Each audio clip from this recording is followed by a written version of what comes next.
They had eyes everywhere. MQ-9 Reaper drones circled at 18,000 feet, their infrared sensors scanning heat signatures across a valley that stretched nearly 40 kilometers from ridge to ridge. The operators sat thousands of miles away, inside a control room at Creech Air Force Base, watching the landscape in monochrome detail. Every movement was recorded, every pattern logged. They knew the terrain, or they believed they did. Signals intelligence from Task Force Orange had mapped communications across the region for weeks. Intercepts, burst transmissions, short-range radios switching frequencies every 6 hours. The network was there, structured, predictable, and yet, the man they were looking for never appeared. 3 nights earlier, a JSOC strike package had moved on a compound identified through drone surveillance. 2 MH-47G Chinooks inserted a Delta Force assault troop from 1st SFODD under low illumination. Temperature hovered at 4 degrees Celsius. Thin air, high altitude, rotor wash kicking dust across terraced fields. The compound was empty. Not abandoned. Not destroyed. Empty. Cooking fires still warm. Tea glasses arranged in a circle. Footprints leading nowhere. They adjusted. The next target came faster. Pattern of life analysis suggested a courier moving between villages at irregular intervals. A Hellfire missile was authorized through the chain of command, cleared by the Combined Joint Special Operations Task Force commander after ISR confirmation. The strike was precise. It killed the courier. It also killed the only man who knew where the target would be next. They tightened the net. More drones. More coverage. Persistent surveillance across every valley corridor. Algorithms flagged anomalies. Movement at night. Heat signatures inconsistent with livestock. Still nothing. The assumption held. If you can see everything, you can control everything. That was the system. That was the logic. That was the mistake. Because somewhere below those drones, moving without pattern, without signal, without traceable behavior, was a network that understood something the system did not. They were not hiding from the drones. They were living around them. They expanded the grid. What had started as a focused ISR box over a single valley turned into a layered surveillance architecture covering 3 districts. MQ-9 Reapers were now cycling in overlapping orbits, each aircraft handing off coverage every 14 hours to maintain persistence. Above them, RQ-170 Sentinel platforms operated at higher altitude, feeding signals data back into NSA processing nodes. The system was no longer watching a target. It was watching everything. And still, the target did not appear. The Joint Special Operations Command adjusted its posture. The Combined Joint Special Operations Task Force commander pushed for increased kinetic pressure. The logic was simple. If the network could not be observed directly, it could be forced into visibility. Raids increased. Delta Force assault squadrons rotated through forward operating bases at a higher tempo. Troops moved out almost every night. Insertion profiles varied. Sometimes MH-60 Blackhawks flying terrain-hugging routes at under 100 feet to avoid detection.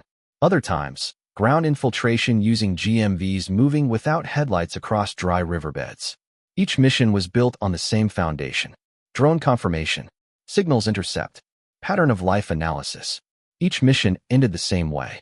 Empty compounds. Or worse, the wrong people. In one operation, a joint element composed of CIA Special Activities Division ground branch officers and a Delta reconnaissance troop established a surveillance position overlooking a cluster of mud-walled structures identified as a meeting point. They observed for 16 hours. No movement during daylight. At 2:13 local time, 3 heat signatures entered the compound. Authorization moved up the chain. From the ground force commander to the JSOC operations center. From JSOC to theater command. Clearance came back in under 9 minutes. The assault force moved. They breached the outer wall using a strip charge. Entry was clean, controlled, disciplined. Inside, they found 2 elderly men and a boy. No weapons, no radios, no network. The report would later classify it as faulty pattern correlation. No one said it out loud, but the system had started to drift. The more data it collected, the less it understood. Task Force Orange continued to intercept communications, but the quality degraded. Messages became shorter, less frequent. Then, in some areas, they stopped entirely. Analysts flagged it as possible disruption success. It wasn't. It was adaptation. The network had begun to shed its signals. Couriers replaced radios. Movement shifted to daylight hours, blending with civilian traffic.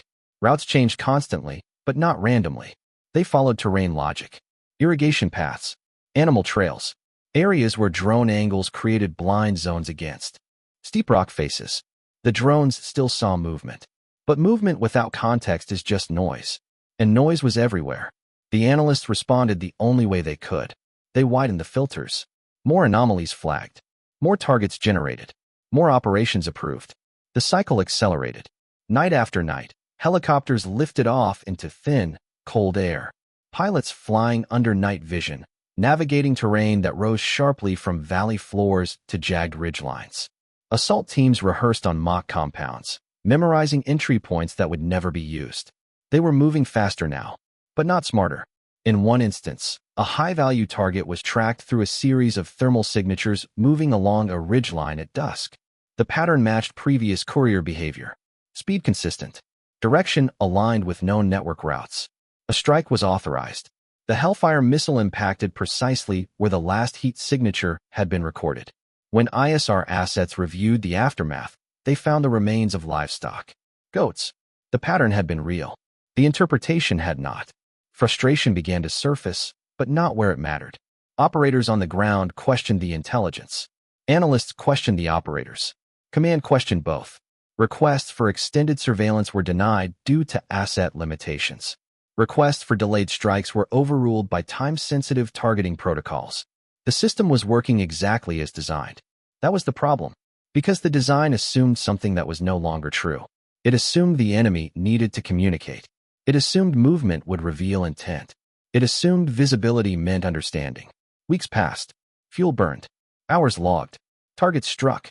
And the man at the center of it all remained untouched. Not because he was invisible, but because he was irrelevant to the system they had built. They were searching for a signature. He had become behavior without one. And the more they tried to force the environment into something measurable, the further they moved away from the only thing that mattered. Understanding how the network actually lived. The problem was not the drones. The problem was what they were built to see. From 18,000 feet, an MQ-9 Reaper does not observe intent. It observes contrast. Heat against cold ground. Movement against still terrain. Vehicles where there were none before. Patterns where repetition exists. The entire architecture depended on that assumption. That behavior, if watched long enough, becomes predictable. It works in cities. It works along highways. It works where infrastructure forces human movement into patterns. This was not that environment.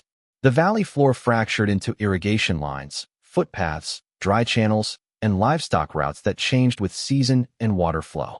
A path used at sunrise could be abandoned by noon. A gathering in one compound could shift 300 meters overnight without leaving a trace visible from above. There was no pattern, only adaptation. Task Force Orange continued to feed signals intelligence into the system, but the network they were tracking had already adjusted its behavior. Radios were no longer primary. When transmissions did occur, they were fragmented. A single word, a number, a pause of several hours before a response. Analysts tried to reconstruct meaning, but meaning requires continuity, and continuity had been deliberately removed. What remained was a series of disconnected fragments, interpreted through a system that demanded coherence. So it created it. Patterns were not found. They were imposed. A cluster of short transmissions became a meeting. Repeated movement along a hillside became a route. Heat signatures inside a compound became a cell. Each conclusion reinforced the next. The system was not lying. It was completing itself. On the ground, Delta Force reconnaissance elements began to notice something different. Their surveillance positions, established for 24 to 48 hours at a time, rarely confirmed what the aerial platforms suggested. A compound marked as active would remain silent. A route identified as high traffic would show nothing but wind moving through dry grass. They reported it. The reports moved up the chain, from troop commanders to squadron operations. From there to SOC's forward command element. Each report noted the same discrepancy. Aerial assessment did not match ground reality. But the system did not adjust, because the system trusted scale over proximity. A drone sees an entire valley. A man sees a single doorway. The hierarchy favored the drone. Requests for longer ground reconnaissance were limited. Exposure time increased risk. The operational tempo did not allow for static observation lasting days without action. Every surveillance mission was expected to produce a target. Observation without outcome was treated as inefficiency.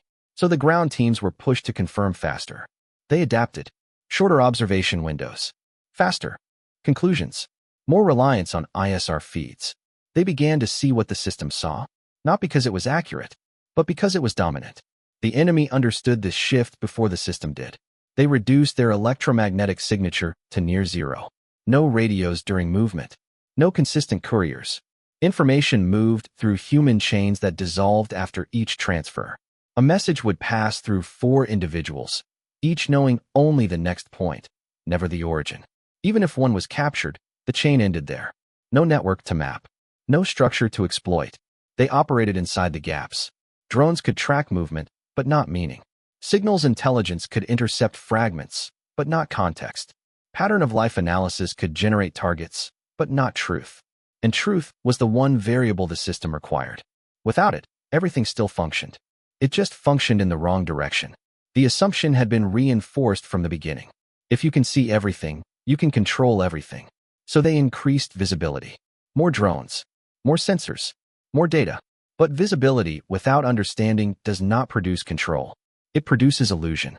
The valley was not empty. It was saturated with life, movement, and intent. But none of it aligned with the framework being used to interpret it. So it was filtered out, ignored, or worse, misidentified. The man they were hunting did not need to hide from the system. He needed to exist outside its logic. And that required something the system could not replicate. He understood the terrain not as a map, but as a living structure. He knew which paths disappeared after rain, which compounds rotated occupants between families, which areas drones avoided due to updraft instability along the ridgelines. He did not avoid surveillance. He moved where surveillance was weakest, not invisible, just unrecognized. The failure was not technological. It was conceptual. They were trying to measure a system that refused to behave like one. And every adjustment they made only pushed them deeper into the same error, because they never questioned the premise. They only refined the method. And the method was never the problem. The shift did not come from the system. It came from the margins. Not from the operations center screens at Bagram. Not from the analysts inside windowless rooms parsing signals that no longer meant anything. It came from a smaller element. Less visible, less resourced, and far less dependent on what the system believed to be true. A British detachment from Task Force Black had been operating in the same region for months, but not in the same way. Their chain of command ran differently. Requests did not always move upward through layers of digital confirmation. Sometimes they stopped at the ground. Sometimes they started there. The SAS squadron assigned to the area, B Squadron, did not expand its surveillance grid when the target disappeared. It reduced it, deliberately. Fewer areas. Longer time. Where JSOC rotated ISR platforms every 14 hours, the SAS maintained static observation posts for up to 5 days at a time. 2-man teams inserted at night, often on foot after being dropped 10 kilometers from their objective by a single RAF Chinook flying without external lighting. They carried less equipment. No heavy ISR feeds. No reliance on continuous drone overwatch. Instead, they carried what the system had begun to discard. Time, silence, and proximity. Their intelligence did not come from signals. It came from presence. Years earlier, during operations in Helmand, SAS and SBS elements had built localized human networks that did not depend on continuous communication. Relationships established through intermediaries. Farmers, traders, individuals who moved between villages without drawing attention. Those networks were not active in the conventional sense. They were latent. And now, they were reactivated. Not through broadcasts. Not through digital requests. Through contact. A single operator meeting a source at a predetermined location. No electronics. No recording devices. Information passed verbally, then compartmentalized immediately. Nothing entered a system. Because the system had become the problem. The philosophy was different. JSOC sought to dominate the environment through visibility. The SAS sought to disappear inside it. Their assumption was not that behavior could be predicted. It was that behavior could only be understood from within. So they changed the question. Instead of asking where the target would appear, they asked who enabled him to move. Not the courier identified through pattern of life analysis, but the man who gave him shelter. Not the route seen by drones, but the decision behind choosing it. These were not things a Reaper could detect. They required exposure. and exposure required risk. A four-man reconnaissance element established an observation post overlooking a narrow irrigation corridor running between two villages. The position was less than 300 meters from the nearest compound, close enough to hear movement at night, close enough to smell cooking fires carried by wind. Temperature dropped below freezing after midnight. No thermal blankets. No active heat sources. Any signature could compromise the position. They stayed. Hour after hour, they observed. Not movement. Behavior. Which houses remained active after evening prayers. Which individuals moved alone and which waited. Which doors were used and which were avoided. None of it appeared significant. Until it did. One compound, unremarkable in aerial imagery, showed a different rhythm. No consistent pattern. Lights at irregular intervals. Visitors who did not stay. Movement that did not align with family structure. It would not have been flagged by the system, because it was inconsistent. And inconsistency, in a system built on pattern recognition, is dismissed as noise. To them, it was the signal. They did not act immediately. That was the difference. Where previous operations moved from detection to action within hours, the SAS element extended observation for another 48 hours. They tracked individuals leaving the compound, not by drone, but by foot, maintaining distance, losing visual contact intentionally when necessary to avoid detection. They were not trying to maintain control. They were trying to understand. Information moved slowly. From the observation team to squadron command. From there to Task Force Black's operational cell. No immediate escalation. No strike request. The question was not whether this was a target. The question was whether this was part of something larger. Patience replaced urgency. Silence replaced saturation. And for the first time since the operation began, the network started to take shape. Not as a map, but as a behavior. A system that did not rely on communication. A structure that existed without signals. And a target who was never where the system expected him to be. Because he was never moving alone. He was being moved. And that distinction changed everything. They did not deploy immediately. That would have been the instinct elsewhere.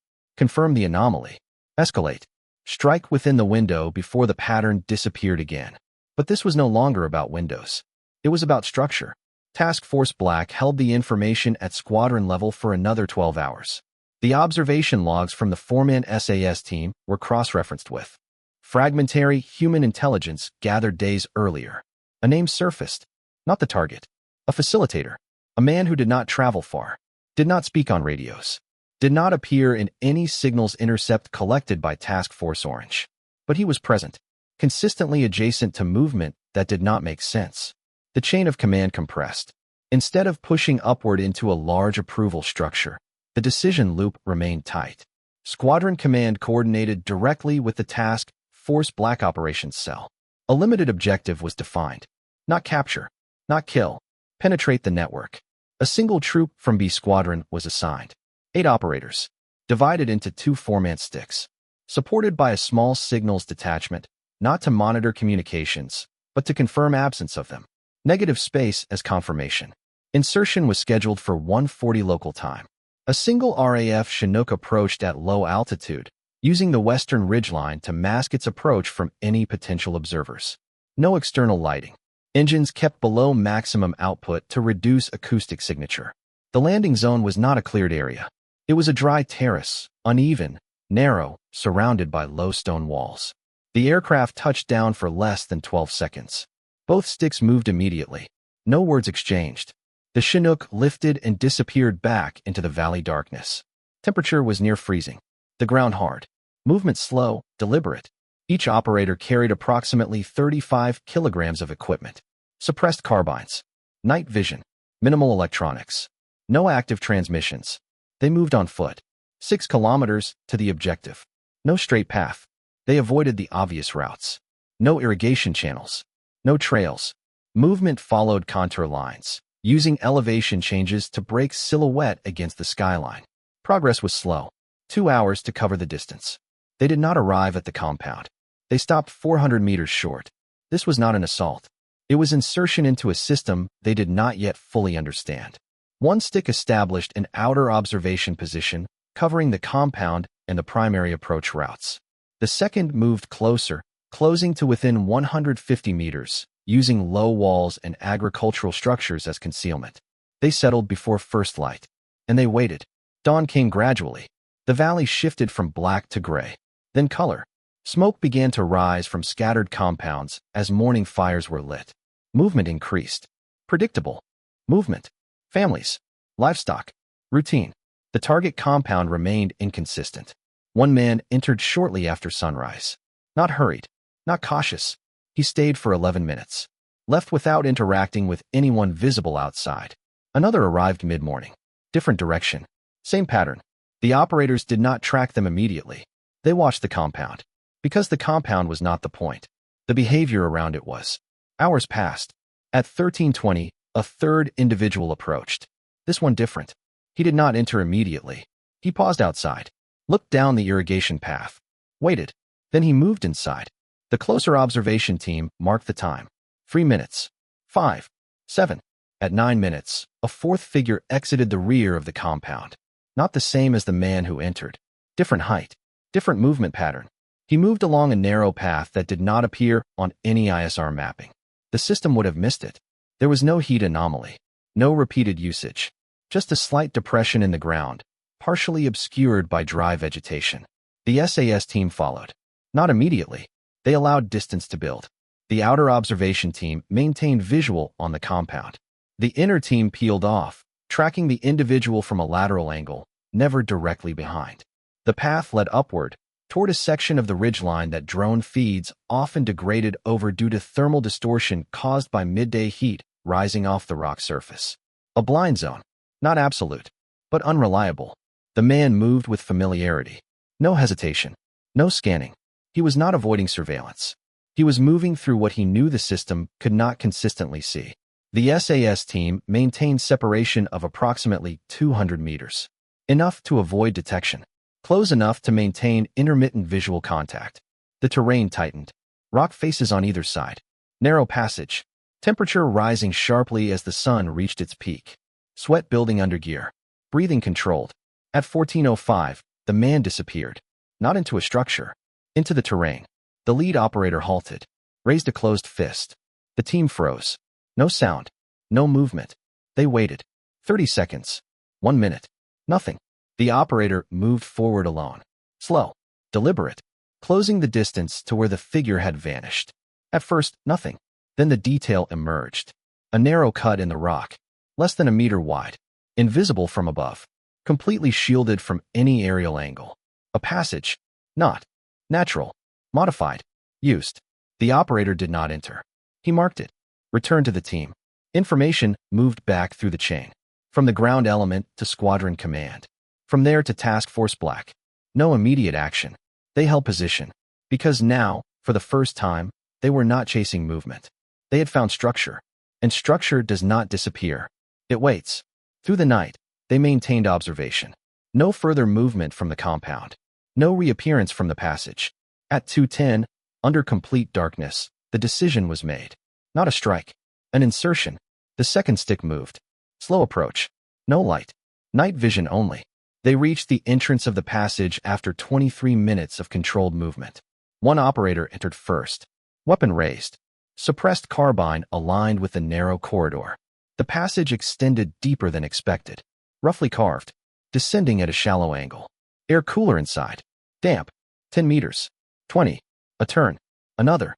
At 35 meters, the passage opened. A chamber. Not large, but deliberate. Inside, 2 men. Not armed in a conventional sense.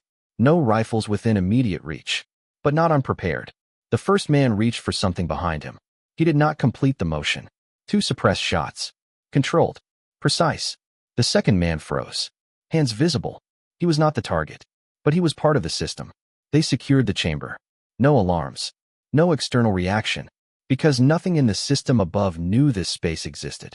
Inside the chamber, they found what the drones never could. Not electronics. Not radios. Maps drawn by hand. Names. Rotations. Sequences of movement tied not to time, but to events. Harvest cycles. Market days. Weather changes. A network built on life. Not signals. And within that network, a pattern finally emerged. Not where the target would be, but when he would need to move. And that was something the system had never been designed to see. They did not expand the operation. They narrowed it. The chamber was not treated as a target. It was treated as a reference point. Everything recovered inside. Hand-drawn routes, rotation sequences, names tied to events rather than locations, was extracted, photographed, then left undisturbed. Nothing was removed that would signal disruption, because disruption would collapse the network. And the objective was no longer to strike the network. It was to move inside it. The two men inside the chamber were separated. One remained, under guard. The other was exfiltrated before first light, moved along the same 6-kilometer route under cold air that dropped again below 5 degrees Celsius. No helicopters. Ground movement only, because aerial extraction would have introduced noise into a system that survived by detecting it. Back at the forward operating location, interrogation did not begin immediately. The man was not handled by conventional questioning teams. Instead, a small joint cell, SAS intelligence officers working alongside a liaison from MI6, approached the process differently. They did not ask where the target was. They asked when he moved. At first, the answers were fragmented, not evasive, simply structured differently. He did not think in coordinates. He thought in sequences. After rain. Before market. 2 days after the northern road cleared. It took hours to translate. Not language. Logic. Back in the valley, the observation teams remained in place for another cycle. They did not return to the chamber. They did not revisit the compound. They watched the edges. Because now they understood something the system had missed from the beginning. The network did not operate on fixed positions. It operated on timing. Task Force Black adjusted accordingly. Instead of building a target deck based on locations, they built a timeline. Movement predictions tied to environmental triggers, civilian patterns, agricultural cycles, weather shifts that forced route changes. The target was no longer a point. He was an intersection, and intersections can be anticipated. 48 hours later, the window appeared. Not through ISR. Through absence. A known facilitator did not arrive where expected. A routine exchange did not occur. A delay of 6 hours in a sequence that had remained consistent under observation. To the previous system, it would have registered as noise. To this one, it was deviation. And deviation meant pressure somewhere else. The decision moved quickly, but not broadly. No large approval chain. No multi-layered clearance. Task Force Black authorized a limited action. One troop. Same structure. Different objective. Intercept movement, not location. Insertion occurred earlier this time. 22:30 local. Temperature dropping rapidly after sunset. Wind moving through the valley at low speed, carrying sound unpredictably across terrain. The Chinook did not land. The team fast-roped from 6 meters above ground onto a sloped ridgeline, immediately moving off the insertion point. To avoid silhouette against the horizon. 8 operators again. Divided. One element moved to establish a cutoff position along a narrow defile identified from the chamber maps. The other moved parallel, maintaining distance, prepared to track. They were not waiting at a compound. They were waiting in movement space. Hours passed. Cold intensified. Muscles stiffening under static positions. No communication beyond hand signals. Radios remained on receive only. At 1:17, movement. 2 figures entering the defile from the southern approach. Slow pace. No light. One slightly ahead of the other. The lead operator did not react immediately. Distance closed. 30 meters. 20. The second figure adjusted position subtly. Not random. Protective spacing. Not a courier. Security. The confirmation was silent. This was not peripheral movement. This was central. The team allowed them to pass the initial observation point, then closed behind, sealing the defile from both ends. No rush. No noise. Controlled compression of space. At 12 meters, the forward element initiated. 2 operators stepped into the path simultaneously. Weapons raised but not fired. Commands given in low voice. The lead figure froze. The second reacted. Hand moving under his outer garment. He did not complete the motion. One suppressed shot. Center mass. Contained. The lead figure dropped to his knees. No resistance. No attempt to flee. Because there was nowhere to go. The defile had already been closed. They secured him in under 20 seconds. No escalation. No external response. Because again, nothing in the broader system registered what had just happened. No drone tracked it. No signal transmitted it. The target had been moving exactly as he always had, within a network built on absence. And for the first time, the operation had matched that logic. Extraction followed the same discipline. No immediate air support. The team moved the captured individual on foot for over 4 kilometers before reaching a secondary extraction zone.